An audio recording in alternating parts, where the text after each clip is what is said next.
तुम्ही पाहत आहात MCN न्यूज मराठी।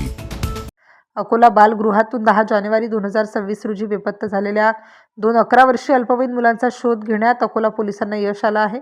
जिल्हा पोलीस अधीक्षक अर्चित चांडक यांच्या मार्गदर्शनाखाली पथकाने तब्बल 1200 किलोमीटरचा प्रवास करून 15 दिवसानंतर या मुलांना पुणे येथून सुरक्षित ताब्यात घेतलं।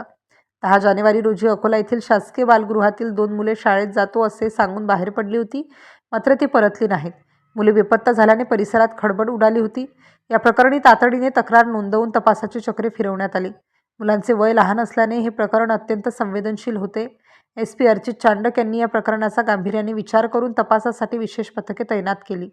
अकोला ते पुणे या दरम्यान रेल्वे स्टेशन, बसस्थानके आणि CCTV फुटेजची कसून तपासणी करण्यात आली।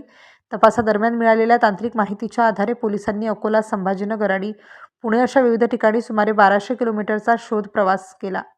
अखेर 15 दिवसांच्या अथक प्रयत्नानंतर ही दोन्ही मुले पुणे शहरात सुखरूप सापडल्याने पोलिसांनी सुटकेचा निश्वास सोडला।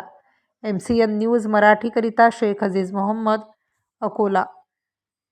10 जानेवारी 2026 ला एक मिसिंग केस 26/2026 असा कधान पोलीस स्टेशनमध्ये दाखल झाला होता। खूप एक संवेदनशील मिसिंग केस होता। 10 आणि 11 वर्षाचे दोन हे मुलगे होते जे बाल सुधार गृहामध्ये होते आणि नंतर स्कूलला गेले होते आणि तिथून निघून गेले होते काही न सांगता। तर त्याच्यानंतर आमचे 4 टीम्सचा गठन आम्ही केला होता। याच्यामध्ये आमची 4 टीम्सनी 1200 किलोमीटरचा ट्रॅव्हल करून 200 CCTV फुटेजेस बघितलेले होते आणि मी सुद्धा म्हणजे जे मुलग्याचे आईवडील आहेत ते सुद्धा मला भेटले होते। खूप तत्परती टीम त्यावेळेस दाखवली होती आणि भरपूर CCTV फुटेजेस बघितल्यानंतर असं आढळून आल्यास की ते रेल्वे मार्गाने गेलेले आहे।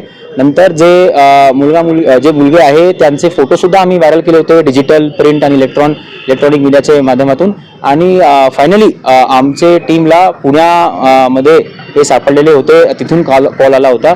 आता सकुशल तिथून त्यांना ताब्यात घेतलेलं आहे आणि आज आपल्या समोर जे आमचे मुलगे आहे त्यांना त्यांचे आई वडील किंवा त्यांचे जे गार्जियन्स आहे, लॉफुल कस्टडियल गार्जियन्स, त्यांचे आम्ही म्हणजे हवाले देत आहे आणि याच्यानंतर जे काही पुढची कायदेशीर प्रोसेस आम्ही करणार आहोत।